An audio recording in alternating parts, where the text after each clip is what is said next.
कहते हैं डर के आगे जीत है, लेकिन जब सामने 7-7 खतरनाक कुत्ते हों और आप अकेले हों तब आदमी या तो दुम दबा के भागता है या फिर खतरों के खिलाड़ी बन जाता है। जी हाँ, अमृतसर का एक आदमी खतरों के खिलाड़ी बन बैठा जब 7-7 कुत्ते उसके सामने थे और उन्होंने हमला कर दिया। लेकिन बंदा निकला जब्बर, जेब से निकाली बेल्ट, घुमाई और कुत्तों को भागने पर मजबूर कर दिया। एक बार आप ये पूरा वीडियो देखिए।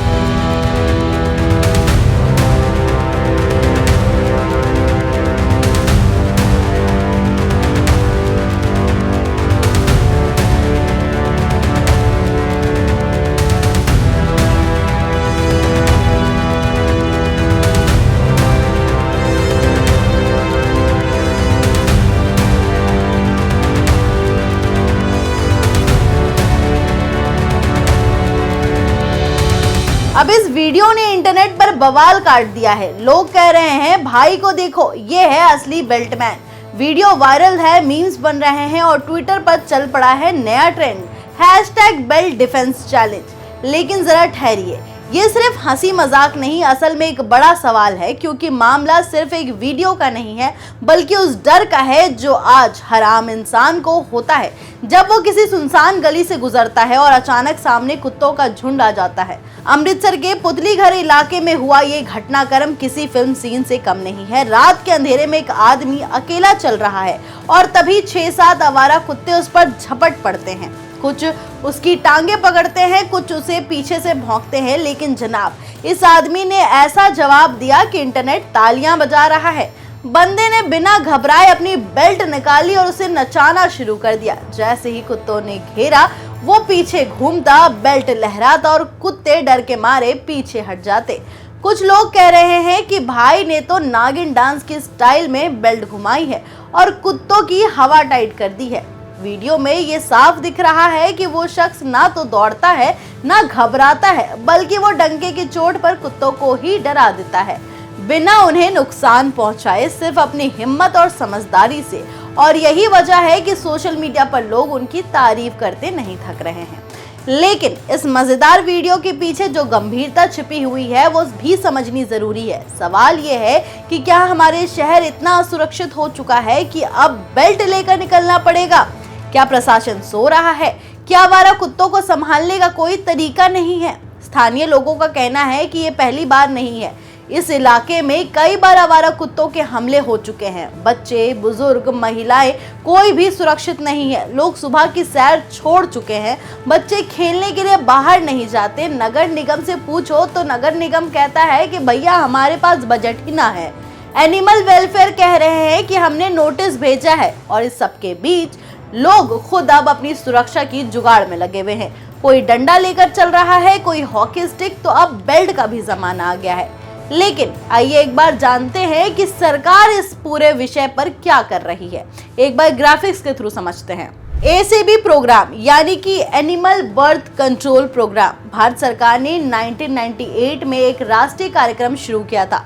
आवारा कुत्तों की संख्या को नियंत्रित करने के लिए नसबंदी और रेबिस का टीकाकरण। सुप्रीम कोर्ट के आदेश के मुताबिक कुत्तों को मारा नहीं जा सकता है, सिर्फ पकड़कर नसबंदी किया जा सकता है और उनका टीकाकरण किया जा सकता है। वहीं दूसरे में नगर निगम की अहम भूमिका मानी जाती है।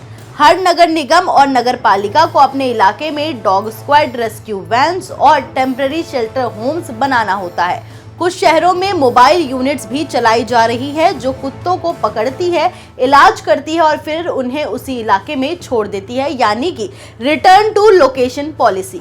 वहीं तीसरा जो काम हो रहा है वो NGO और वॉलंटियर्स को एक्टिव किया जा रहा है। कई जगह पर सरकार स्थानीय NGO के साथ मिलकर ये कार्यक्रम चलाती है, जैसे कि पीटा, ब्लू कोर्स और फ्रेंडी कोर्स।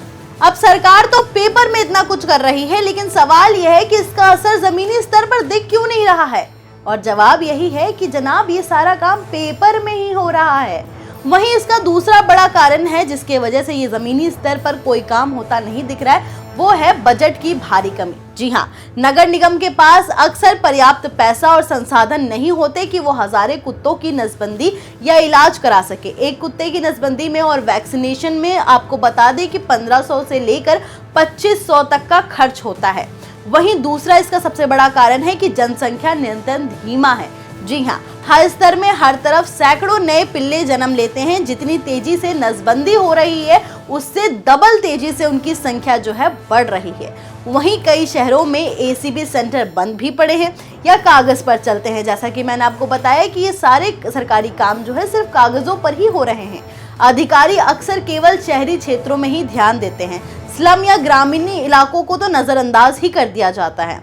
वहीं तीसरा है लॉजिस्टिक प्रॉब्लम्स, जैसे कि कुत्तों को पकड़ना, लाना, उनका सर्जरी करना, निगरानी रखना और फिर उन्हें छोड़ना। ये एक लंबी प्रक्रिया और बहुत मुश्किल प्रक्रिया है जिसमें फेलियर की संभावना ज्यादा है।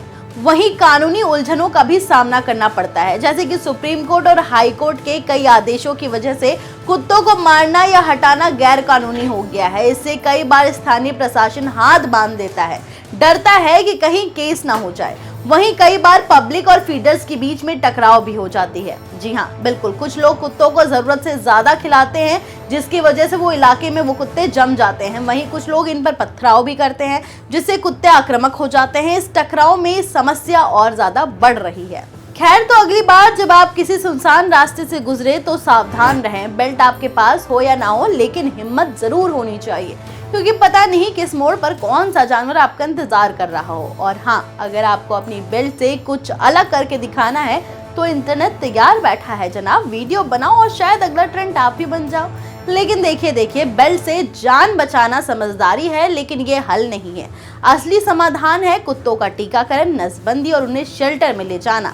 अगर ये नहीं हुआ तो कल कोई और घायल होगा, कोई और मरेगा। और यही बात हमें सोचने पर मजबूर कर देती है कि क्या हमने शहरों को इस हाल पर छोड़ दिया है कि इंसान सड़क पर बेल्ट लहराए और खुद को सुपर हीरो समझे, बस इसलिए क्योंकि सिस्टम काम नहीं कर रहा है। इस पूरी घटना ने ये तो साबित कर दिया है कि दिमाग ठंडा हो और हाथ में बेल्ट हो तो बंदा बहुत कुछ कर सकता है। लेकिन ये भी दिखा दिया है कि डर अब सड़कों पर आम हो गया है और उसके खिलाफ लड़ाई अकेले आदमी को ही लड़नी पड़ रही है, क्योंकि सिस्टम सो रहा है। मिलते हैं अगली वीडियो में, तब तक के लिए धन्यवाद।